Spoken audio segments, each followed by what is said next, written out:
In this video, I will discuss some Newton laws of motion problems from previous question papers of JEE Main.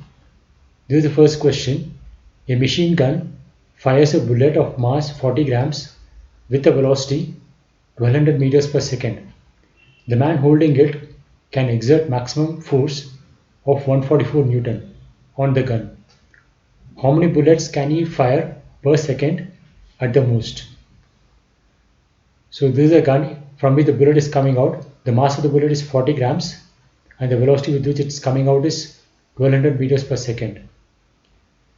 And the man holding it can exert a maximum force of 144 Newton. So when the bullet comes out, it will exert an impulse force on the gun, and the impulse force is the change in momentum, that's mass into velocity.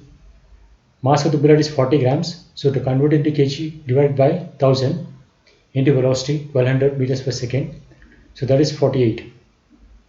So the number of bullets that can come out in 1 second is 144 divided by 48, that is 3. So when 3 bullets are coming out in a second, the amount of force that will be experienced by the man is 144 Newton. So the correct option is option 4.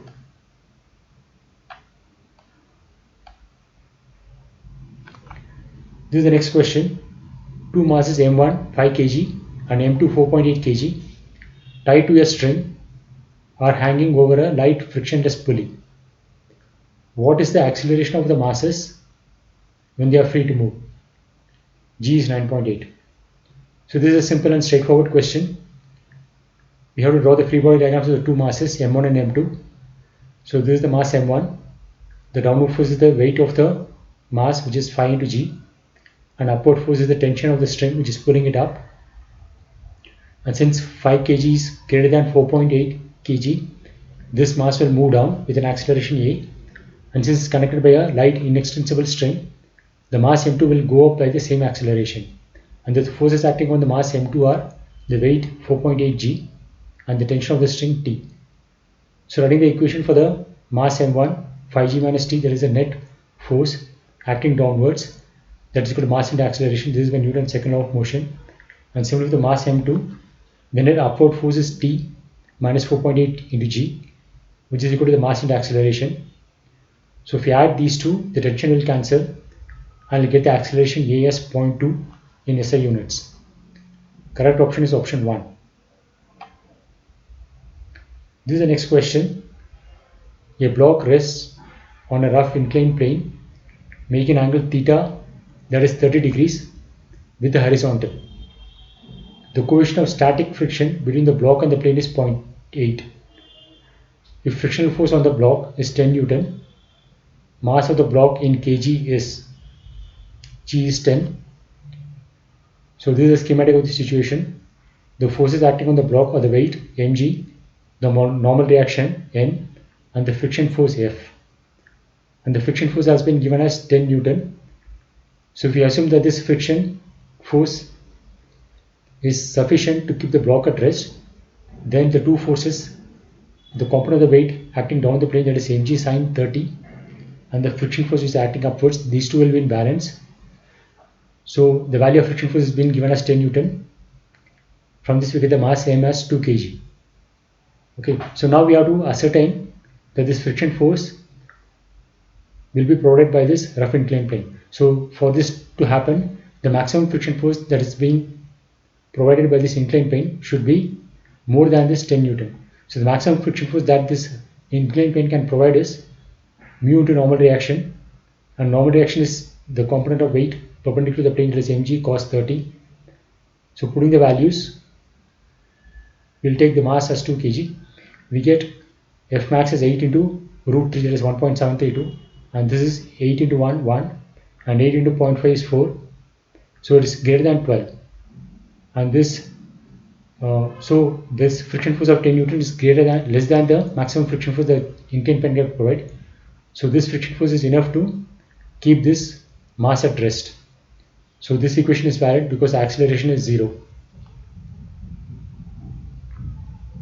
This is the next question. A block is kept on a frictionless inclined plane and the angle of inclination of the plane is alpha. The inclined plane is given an acceleration a to keep the block stationary, then A is equal to. So if this inclined plane is not moving, then this block will starts moving down because there is no friction. But since the inclined plane is moving towards right with an acceleration A, there will be a pseudo force acting on this block towards left, and that will keep the block at rest on the inclined plane. So these are the forces acting on the block: the weight mg, the normal reaction, and the pseudo force because of the inclined plane moving with an acceleration A is towards the left, opposite to the direction of the acceleration. So since the block is at rest, the component of force along the plane, the downward force, which is mg sin alpha, should match the upward force, that is ma cos alpha. So from this we get the acceleration of the inclined plane should be g tan alpha. Correct option is option 4. This is the next question. A smooth block is released at rest on a 45-degree incline and then slides a distance of d. The time taken to slide is n times as much to slide on a rough inclined plane than on a smooth plane. The coefficient of friction is, so first we have a smooth inclined plane in which the block is moving down starting from rest, and then we have a rough inclined plane. So the force acting on the block is the weight mg, and normal reaction is there, which is normal to the plane. And in the second case, there will be additional friction force. And let the acceleration in the smooth inclined plane be a, and the acceleration on the rough inclined plane be a suffix r. So along the plane, the force is mg sin 45 down the plane, and it's accelerating downwards with an acceleration a. So mg sin 45 is m into a. From this we get the acceleration as g by root 2, because sin 45 is 1 by root 2. And using the equation of motion is equal to ut plus half at square, and since it's starting from rest, it's released from rest, u is 0, so it's just half at square.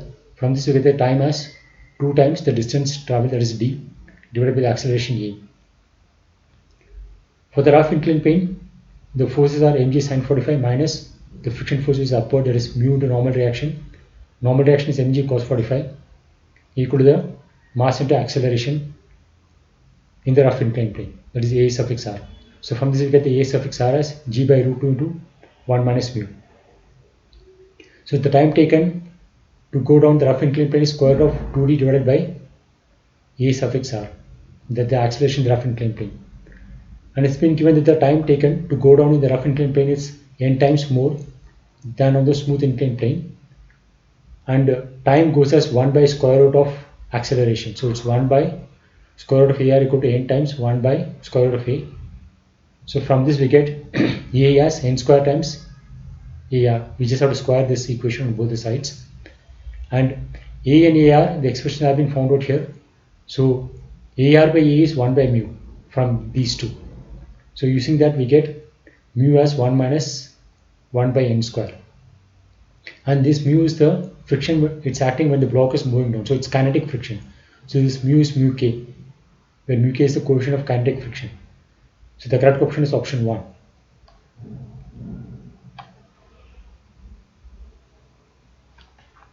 The next question: the upper plane, the upper half of an inclined plane with an inclination phi is perfectly smooth, while the lower half is rough. A body starts from rest at the top, will again come to rest at the bottom if the coefficient of friction for the lower half is given by. So this is the inclined plane. The first half of the inclined plane is smooth, the second half is rough. It starts from rest, so u is 0, and it ends with a velocity 0, so it comes to rest at the bottom. So what should be the value of friction of the second half such that this happens? So let the acceleration in the first half be a, and the acceleration in the rough part be ar. So writing the force equation, we get for the first half, the smooth part, mass and acceleration is mg sin phi. So from this we get the acceleration as g sin phi. For the rough part, the forces are mg sin phi minus the friction force which is acting in the upward direction, that is mu into normal reaction, and normal reaction is mg cos phi. So from this we get the acceleration in the rough part as g sin phi minus mu g cos phi. And for the smooth part, we can use the equation v square equal to u square plus 2as, and u is 0. So v square equal to 2 into a into s, and s is this distance, that is L by 2. And for the rough part, we can again use the same equation, final velocity square, which is v1 square is 0, equal to the initial velocity square, that is v square, plus 2as, and a is ar, and s is again L by 2. So looking at these two equations, we get a equal to minus ar. And using the expressions for a from these two, we get sine phi equal to minus sine phi plus mu cos phi. From this we get mu as 2 times tan phi. So the correct option is option 3.